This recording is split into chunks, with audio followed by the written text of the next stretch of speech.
Madami nga nagre-request na magluto naman daw kami ng biyanda, kaya eto na nga, magluluto na kami ni Mr. Diyos ko, mag-request lang naman namin panyali. At syempre di naman kami makakapagluto ng biyanda kung hindi kami bibili na repolyo. Bumili na rin kami ng bawang dyan dahil ubos na yung bawang namin sa bahay. Nakakita rin ako ng saging na saba dito at kumuha na rin ako at gusto ko dito yung pinirito na may asukal. Bumili na rin ako ng styro na pang Sharon dahil mamimigay tayo ng ayuda ngayon. Diyos ko, bala tatagal ko naman kapital. At pagkatapos namin bumili ng gulay dyan, ay syempre kailangan din namin bumili ng pansaho. Diyos ko, baka magreklamo pa yung mga bibigyan ko kung walang saho. Kaya rin mo lang din ng pagtistida po. Charis. Lamang loob nga naman ako yung pangsasahog namin dito dahil mas masarap nga to pagdating sa biyanda. For the hiwa na nga si Mr. dito at hindi nga ako manghihiwa dahil tamad ako for today's luto. Nakahiwa na rin siya ng bawang sibuyas dyan at napakulo na rin ang ipangsasahog namin. At magluluto na nga siya dito at uunahin niya lutuin yung pamimigay naming ayuda.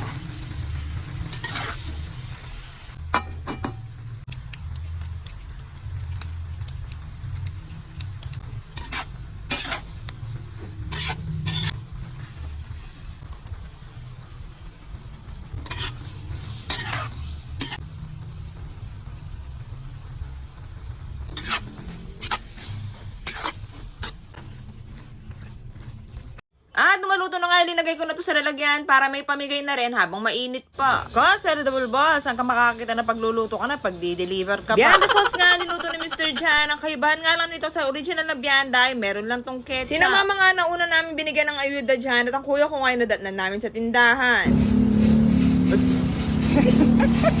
Ay, Diyos ko, hindi na siya magrereklamo nito na hindi siya nakakatingin sa mga luto ni Mr. Camacho na pa mo.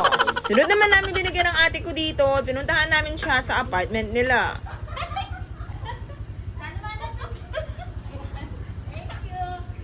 At si Kumari naman ang pinakahuli namin pinuntahan dito pero nakita niya kami para siya nakakita ng multo. Ay, Diyos ko, minan mo na sa akin ano bang itsura ko, ba't takot na takot ka? Tinatanong pa nga niya kung anong meron at ang sabi naman ni Mr. birthday nga daw. At pag-uwi nga namin, naniluto na ni Mr. ang para sa amin at gutom na ako dyan kaya titirahin ko na to. Ay, Diyos ko, bahala na kayong matakam at tumulo ang mga laway niyo. Biyanda sauce, biyanda salsa. Pwede rin biyanda pulis. Yan, sarap. Kain po tayo.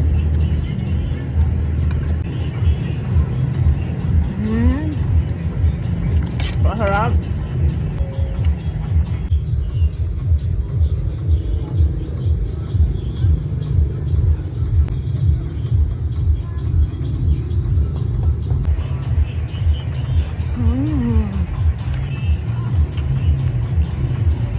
Manyaman. Manyaman niya po, manyaman niya. Magpa-order ko rin po.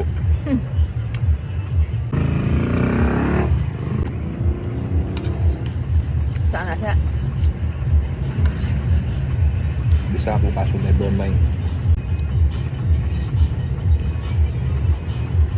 Yan kanyang panlasi talaga.